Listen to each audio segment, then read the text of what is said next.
کہانی نامہ میں خوش آمدید۔ پیش خدمت ہے آخری گناہ کی مہلت کا آخری حصہ۔ اس کہانی کے پہلے 2 حصے ہمارے دوسرے چینل EXL انفوٹینمنٹ پر اپلوڈ ہو چکے ہیں، جن کے لنک ہم نے ڈسکرپشن میں لگا دیے ہیں، وہاں سے آپ دیکھ سکتے ہیں۔ سغرا ہڈیوں کو ڈھانچہ بن چکی تھی۔ مجھے دیکھ کر اس کی آنکھیں پھٹی کی پھٹی رہ گئی۔ میں اس کی طرف بڑھا تو وہ دیوانہ وار ایک طرف بھاگی۔ میں نے لپک کر اس کا بازو پکڑ لیا۔ سغرا، تم یہاں؟ میرے منہ سے وہ مشکل نکلا۔ بہاول، خدا کے لیے میرا نام نہ پکارو، مجھے نہ چھوڑو، میں مر چکی ہوں۔ خدا جانے وہ کیا کیا کہتی رہی۔ ہم دونوں ایک کمرے میں بیٹھ گئے۔ دلال مطمئن ہو کر چلا گیا۔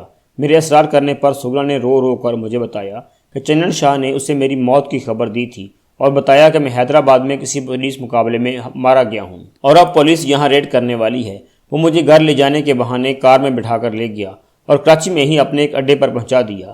یہاں مجھے علم ہوا کہ وہ تو عورتوں کا پرانا دلال ہے اور ایک عرصے سے عورتوں کو اغوا کر کے فروخت کرنے کا دھندا کر رہا ہے۔ اس کے بعد سغرا کی کہانی ان بد نصیب لڑکیوں سے ملتی جلتی تھی جو بالآخر ظلم و تشدد کی بینٹ چڑھتے چڑھتے ایسے اڈوں تک پہنچ جاتی ہیں۔ سغرا نے یہ بھی بتایا کہ اس نے 3 مرتبہ خودکشی کی کوشش کی، لیکن یہ لوگ اسے مرنے بھی نہیں دیتے۔ سغرا، میرے ساتھ چلو، میں نے اسے کہا۔ پہلے تو وہ نہ کرتی رہی۔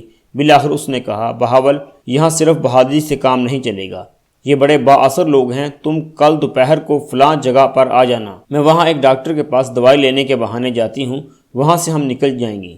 میں بادل ناخواستہ واپس آ گیا۔ رات میں نے کانٹوں کی سیج پر گزاری۔ اگلے روز میں طے شدہ منصوبے کے مطابق اس جگہ پہنچ گیا، لیکن سغرا کو نہ آنا تھا نہ آئی۔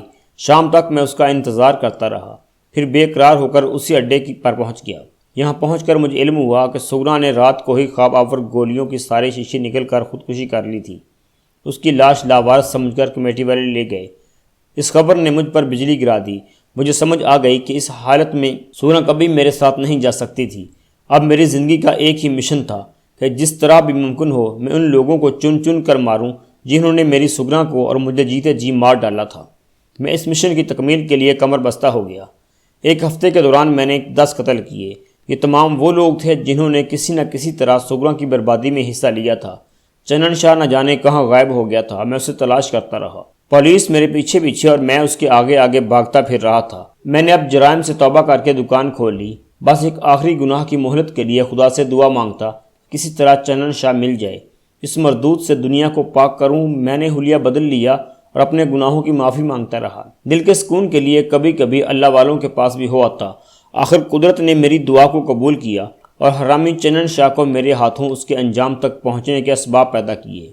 ایک روز یوں ہی ایک بزرگ کے نزدیکی گاؤں میں آمد کی خبر سن کر وہاں پہنچ گیا۔ منزل مراد یہاں میرے ہاتھ لگ گئی۔ اس بزرگ کے خلیفوں میں چنن شاہ بھی موجود تھا۔ اس نے اپنا بھیس بدل لیا تھا اور فقیروں جیسا لباس پہن رکھا تھا۔ لوگ اسے بابا چنن شاہ کے نام سے پکارتے تھے۔ میں سمجھ گیا کہ اس حرامی نے اب یہ روپ دھار کر اپنا دھندا شروع کیا ہے۔ میں اس کے پیچھے لگا رہا۔ اس کے ٹھکانے کا علم مجھے ہو گیا تھا۔ یہاں میں نے ایک روز اس کے مریدوں کے سامنے اسے کتے کی موت مار ڈالا۔ میں نے اسے کلہاڑی سے قتل کیا تھا۔ اس دوران میں چلا چلا کر کہتا رہا، میں سغرا کا انتقام ہوں، میں بہاول خان ہوں، میں بہرام خان کا بیٹا ہوں۔ میری غیرت سے کھیلنے والے درندے کو زندہ رہنے کا حق نہیں۔ کسی نے مجھے نہیں روکا۔ میں وہاں سے نکل گیا، سیدھا اپنے گاؤں گیا۔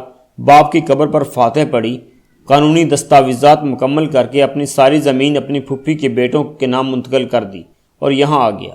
پولیس ساری زندگی مجھے تلاش نہ کر پاتی، لیکن جب زندگی کا کوئی مقصد ہی باقی نہیں رہ گیا تو پھر جی کر کیا کرنا۔ میں نے خدا سے ایک آخری گناہ کی مہلت مانگی تھی جو مل گئی۔ اب میں اپنے گناہوں کا کفارہ ادا کر کے سرخ روح ہو کر اس کے دربار میں پہنچوں گا۔ ناظرین، یہ تھی ہماری کہانی۔ امید ہے آپ کو پسند آئی ہوگی۔ اس ویڈیو کو لائک کریں، شیئر کریں اور ہو سکے تو چینل کو سبسکرائب کر لیں۔ اس سے آگے آنے والی کہانی کا عنوان ہے کفارہ بیٹی کا، جو کہ طارق اسماعیل ساگر کی تحریر ہے۔